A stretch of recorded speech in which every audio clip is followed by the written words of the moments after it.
Hey guys, Justin here, and this is the Moto G4 Plus.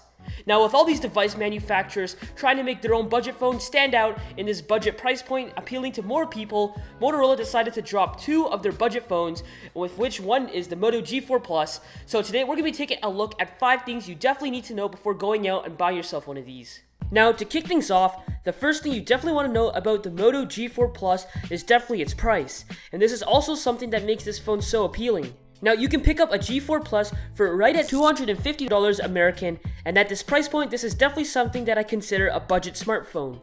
The Moto G4 Plus comes jam-packed with tons of features, of which some I even consider to be flagship features, such as that super quick fingerprint scanner, which I'll get back to in a bit. For a smartphone having a budget price, along with premium features, this is definitely a major plus in my books.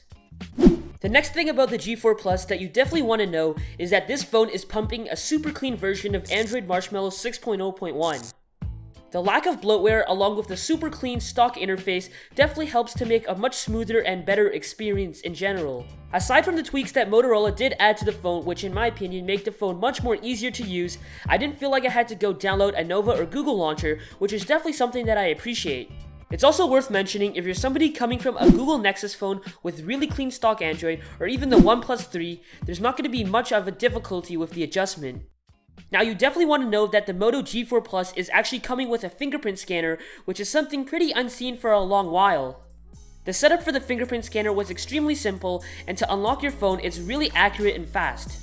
I was only confused as to why they didn't use the fingerprint scanner button as a capacitive home switch, as it uses up more real estate on the screen for on-screen buttons.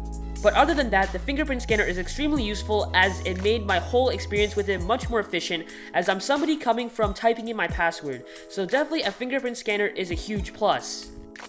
Moving on, the next thing you also definitely want to know is that the Moto G4 Plus is rocking a great camera. Now, with 16 megapixels and f2.0, this camera takes really sharp photos, and although in my opinion the colors don't seem to pop as much as I'd like, it does seem really natural looking. Now, with that f2.0 aperture, you're definitely able to achieve that depth of field shot, and this is definitely something that I do look for in a smartphone camera.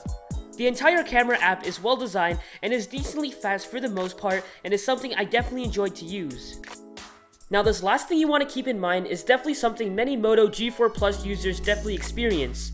Now, the Moto G4 Plus comes with a Qualcomm Snapdragon 617 CPU, and while this definitely isn't a bad CPU at all, in fact it's quite decent for its price point as it's a mid-range CPU chipset, it definitely does overheat. In regular usage such as emailing, texting, and calling, there definitely doesn't seem to be that much of an issue, but definitely when you head into games such as graphic-intensive games like FIFA or even Asphalt 8, there definitely is a lot of heat and also a little bit of throttling. Software updates may be able to help the overheating issue, but this is definitely something they do need to fix in the next Moto iteration. Anyways guys, that's it.